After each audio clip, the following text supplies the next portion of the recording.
안녕하세요. 구명모 법무사입니다. 이번 시간에는 개인회생 개시결정 난 사례에 대해서 다룰 건데요. 이번 사례 같은 경우에는 개시결정도 빨리 나고 또한 원금 탕감률도 상당히 높거든요. 그래서 이 사례에 대해서 참고하시도록 제가 설명을 드리겠습니다.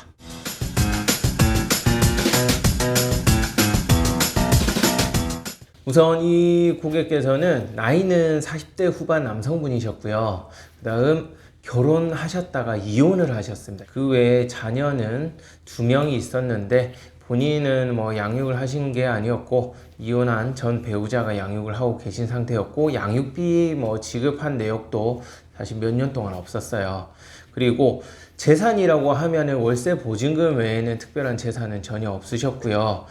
채권자는 총 5곳 중에서 4곳은 금융기관, 1곳은 예전에 사업을 하셨었거든요. 오래전에.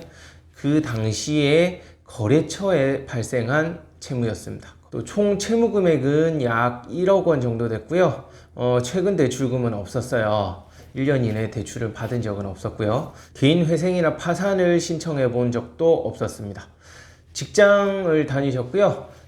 실수령 급여는 4대 보험 빼고 163만 원 정도 받으셨어요. 도박이나 주식을 한 사실은 없고요. 비트코인 또한 한 번도 한 적이 없었습니다. 이 사례 같은 경우에는 별다른 문제가 없는 게 채무 자체가 상당히 오래됐어요. 그렇기 때문에 충분히 많은 금액이 탕감될 거라고 예상을 하고 개인회생 접수를 진행할 수 있었고요. 약간 마음에 걸리는 게 뭐가 있었냐? 취업한 지 얼마 안 된 상태에서 개인회생을 들어갔습니다. 그래서 조건부 인가가 나올 수 있지 않을까 예상을 했었는데 다행히도 조건부 인가는 나오지 않았고요. 그리고 회생 절차 진행 경과에 대해서 제가 설명드릴게요. 관할은 인천지방법원 관할이었고요. 접수는 2019년 9월 1일 날 접수했습니다. 금지 명령은 9월 10일 날 났고요.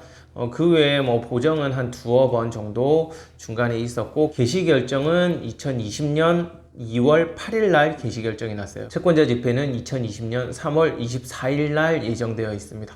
그래서 채권자 집회를 갔다 오게 되면 한 2달 정도 있다가 정말 특별한 사정이 없는 한 인가 결정이 그대로 나거든요. 개인회생 신청 결과는 어떻게 되느냐? 월 변제금, 가장 중요한 변제금이겠죠. 변제금은 약 61만 원을 변제하고요. 36개월 동안 2,196만 원을 변제합니다.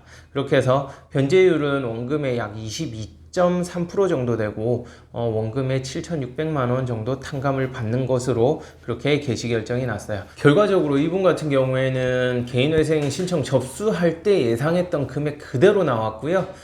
변동사항은 전혀 없었습니다. 진행 과정에서 보통은 개인회생 접수할 때는 변제 금액을 최소한으로 낮춰서 접수하기 때문에 중간에 약간 변동사항이 주로 있는데요. 이번 사례 같은 경우에는 전혀 변동사항 없이 그대로 개시 결정이 났고, 다만 아쉬운 점은 이분이 이제 자녀가 있으셨는데 양육비와 관련해서는 지금 내역도 전혀 없으시고 현재는 거의 연락도 잘 안 되는 상황이기 때문에 양육비에 관해서는 생계비로 인정을 받기는 어려운 상황이었어요. 그래서 1인 생계비만 인정받게 되었다는 점, 그 부분이 약간 아쉽기는 한데 충분히 예상하고 진행을 했기 때문에 생각했던 것보다 변제금이 더 늘어났다거나 그런 건 없었어요. 그래서 이번 사례 같은 경우에는 상당히 무난한 케이스죠. 오히려 제가 영상에서는 좀 어려운 사례에 대해서 자주 설명을 드렸는데 이번처럼 무난하게 진행된 사례가 대부분이에요. 개인회생이 결코 어려운 건 아니니까